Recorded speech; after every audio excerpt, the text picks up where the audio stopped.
Mrs. Andra Levit, distinguished guests, let me begin by thanking First Lady Andra Levit and organizers of the forum for the invitation extended to me.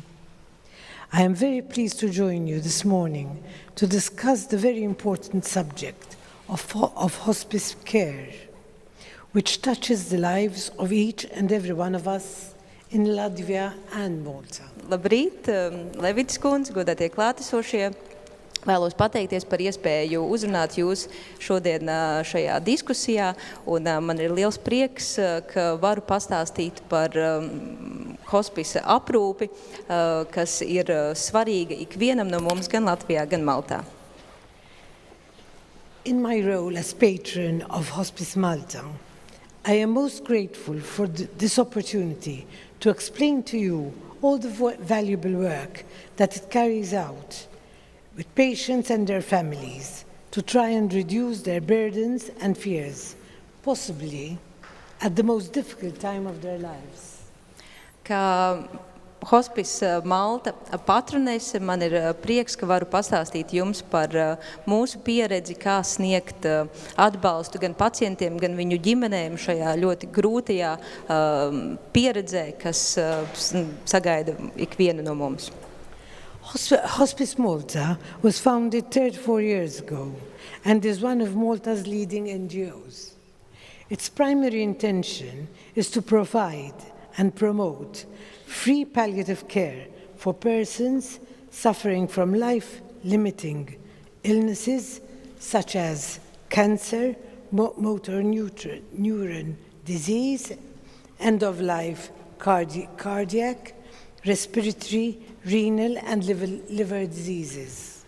Hospice Malta ir nevalstiskā organizācija, kas nodibināta pirms 34 gadiem, un tās primārais mērķis ir nodrošināt bezmaksas paliatīvo aprūpi nedziedināmi slimiem cilvēkiem, kas sirgst ar vēzi, dažādām kardiovaskulārām, motoneirotiskām slimībām un citām nedziedināmām kaitēm.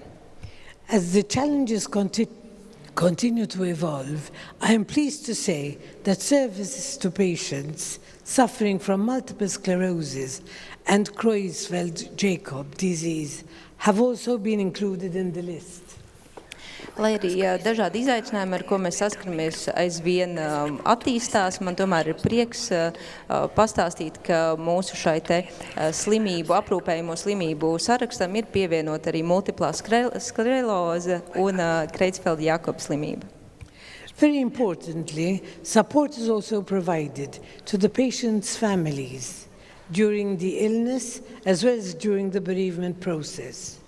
With one of its primary objectives being holistic care, Hospice Malta offers its services to over 1,200 patients and their families every year. This is carried out through a professional multidisciplinary team, targeting the physical, physiosocial and spiritual elements. Un atbalsts tiek nodrošināts pacientu ģimenēm visā slimības gaitā un arī tuvinieku zaudējuma procesa ietvaros. Un šīs te aprūpes viens no galvenajiem mērķiem ir nodrošināt pacientiem un viņu ģimenēm aprūpi visos nepieciešamos veidos. Hospice Malta sniedz pakalpojumus vairāk nekā 1300 pacientiem un ģimenēm katru gadu, un šos te pakalpojumus nodrošina daudzdisciplināra komanda, kas strādā gan ar fiziskiem, fiziosociāliem un arī garīgiem aspektiem. It is important to underline that the team visits patients in their own homes, and the aim is to enable them to remain independent and within their home and community, surrounded by their loved ones for as long as possible. This in turn avoids unnecessary hospital admissions. Svarīgi atzīmēt, ka šī te komanda apciemo pacientus viņu mājās un ļauj viņiem saglabāt neatkarību, cik vien ilgi iespējams, pašu mājās un pašu ierastajā vidē, kur viņiem apkārt ir tuvinieki un cik vien ilgi tas iespējams. Un tādējādi arī mēs novēršam nevajadzīgu slimnīcu pakalpojumu izmantošanu. Through the team and services offered, Hospice Malta targets its second and equally important objective, that the quality of life by ensuring the dignity throughout their illness. This is done through the provision of, among others, Tātad Hospice Malta otrs un vienlīdz svarīgs mērķis ir nodrošināt dzīves kvalitāti, nodrošinot cilvēcisko cieņu visā cilvēka slimības laikā, un tas tiek darīts ar dažādiem līdzekļiem. The free loaning of medical equipment, care assistant services at the patient's home, day therapy services, hydrotherapy after hours on-call services, bereavement support services, a children's summer club, as well as patient transport service. Tātad, piemēram, tiek nodrošināts bezmaksas medicīnisko ierīču iznomāšana, aprūpes palīdzības pakalpojumi pacienta mājās, terapija dienas laikā, hidroterapija arī ārpus parastā darba laika un pēc pieprasījuma, atbalsts tuvinieku zaudēšanas brīdī, vasaras nometne bērniem, kā arī pacientu transporta pakalpojumi. In terms of staffing, at present Hospice Malta employs around 50 members, ranging from clinical and non-clinical staff members. These are also supported by a pool of 150 volunteers who support the professional services, general administration and fundraising activities. Hospice Malta šobrīd ir apmēram 50 darbinieki, gan klīniskie, gan neklīniskie darbinieki, un viņus atbalsta arī apmēram 250 brīvprātīgie, kas sniedz palīdzību gan profesionālo pakalpojumu sniegšanā, gan vispārējā administrācijā un arī līdzekļu vākšanas kampaņās. I wish to underline the fundamental role that these volunteers play in ensuring that work continues to be carried out without difficulties and without whom it would be impossible to go forward. Apart from the provision of hands-on assistance, the promotion of palliative care is one of the main tasks that Hospice Malta fulfills. Vēlos uzsvērt to, cik nozīmīgu lomu spēlē šie brīvprātīgie, lai nodrošinātu, ka aprūpe un visi pakalpojumi tiek sniegti bez aizķeršanās un tiek nodrošināti visiem, kam tas nepieciešams. Un papildus praktiskai palīdzībai Hospice Malta arī rūpējās par to, lai paplašinātu sabiedrības izpratni par paliatīvo aprūpi. This is done through a number of courses held annually, together with specific accredited training to doctors and nurses, as well as a national biannual conference. A structured education program is also organized internally and is ongoing for the continuous professional development of staff and volunteers. Tas tiek darīts katru gadu nodrošinot specifisku akreditētu mācību programmu ārstiem un māsiņām, kā arī rīkojot valsts mēroga konferenci reizi 2 gados. Tiek arī nodrošināta strukturēta mācību programma, kas tiek veidota iekšēji un nodrošina nepārtrauktu profesionālo attīstību darbiniekiem un brīvprātīgiem. Despite the difficulties, the future of Hospice Malta looks bright and tangible, and ambitious programs are already underway. In view of the demand for palliative care services and to enable expansion of present services and inclusion of new inpatient services, Hospice Malta will be relocating to a new palliative and care complex. The complex will be called St. Michael's Hospice. Un neraugoties uz dažādām grūtībām, Hospice Malta nākotne izstās daudzsološa un ir paredzēti dažādi ambiciozi projekti, kas jau ir šobrīd uzsākti, ņemot vērā pieprasījumu pēc paliatīvās aprūpes pakalpojumiem un lai mēs varētu paplašināt jau esošos pakalpojumus un piedāvāt arī stacionāros pakalpojumus, Hospice Malta pārcelsies uz jaunu paliatīvās aprūpes kompleksu ar nosaukumu Svētā Maikala Hospice. This expansion will further enable patients suffering from the end-of-life diseases to be provided with more holistic and centralized care. St. Michael's Hospice Complex will be the first national center to target palliative care services for all patients and their families requiring such support. Šādā veidā paplašinoties, mēs pacientiem, kas cieš no nedziedināmām slimībām, spēsim sniegt holistiskāku un centralizētu aprūpi. Un šajā jaunajā kompleksā, šis jaunais kompleks būs pirmais valsts mēroga centrs, kas ir vērsts tieši uz paliatīvās aprūpes pakalpojumu sniegšanu visiem pacientiem un viņu ģimenes locekļiem, kam šāds atbalsts nepieciešams. The complex will house all the existing services, allow for the expansion of the day therapy and community services, and allow the development of a 16-bedded patient unit.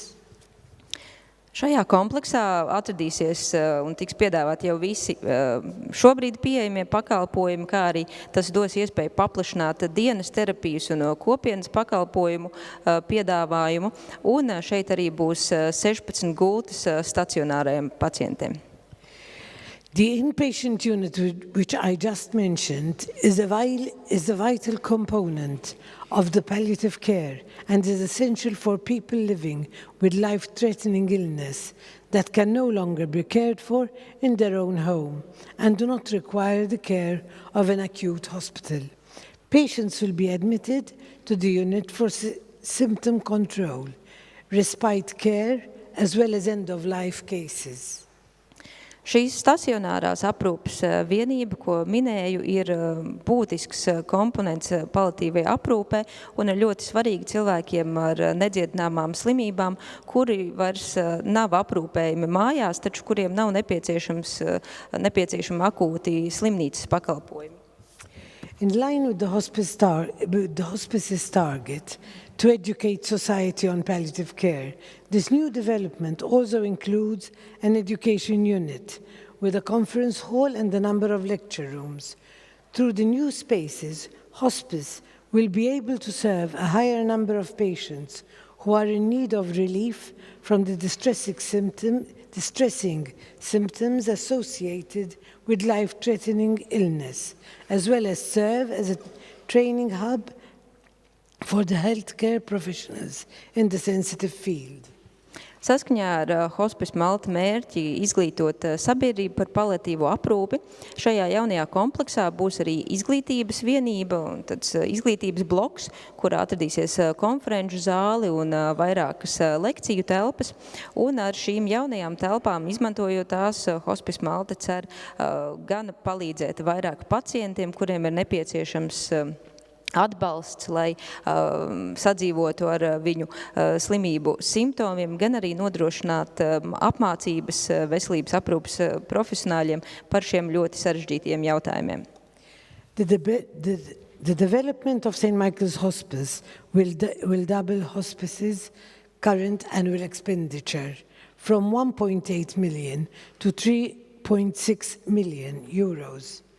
This being said, hospice will continue to provide continued, free-of-charge intervention through the support of governmental entities, donations from the general public, and corporate support, as well as through its fundraising arm, to enable patients to continue living with dignity, independence, and best quality of life possible.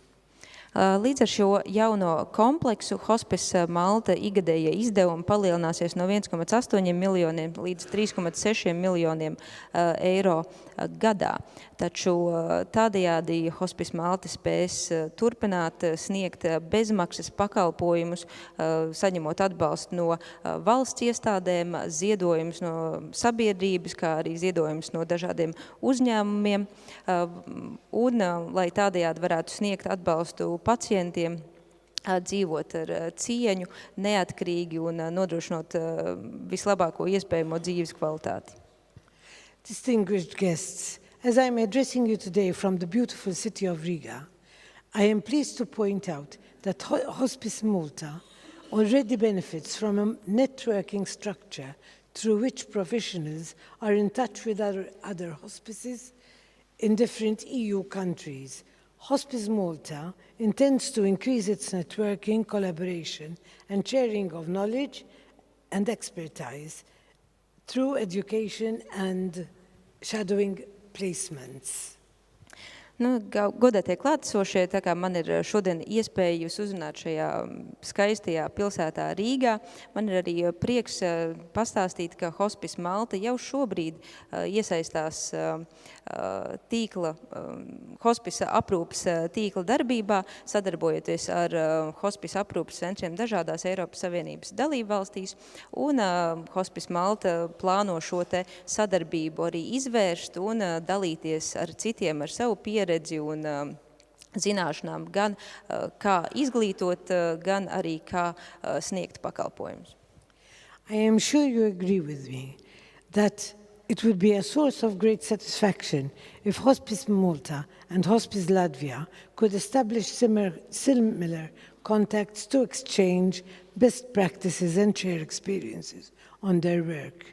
This would indeed be an outstanding and durable outcome of our state visit to Latvia, which brings immediate benefits to our communities. Esmu pārliecināta, ka jūs piekritīsiet, ka būtu ļoti labi, ja Hospice Malta un Hospice Latvija varētu izveidot šādu līdzīgu raksturu sadarbību, lai apmainītos ar labās prakses piemēriem un pieredzi, kas gūta darbā, un tā būtu lielisks rezultāts mūsu valsts vizītē Latvijā.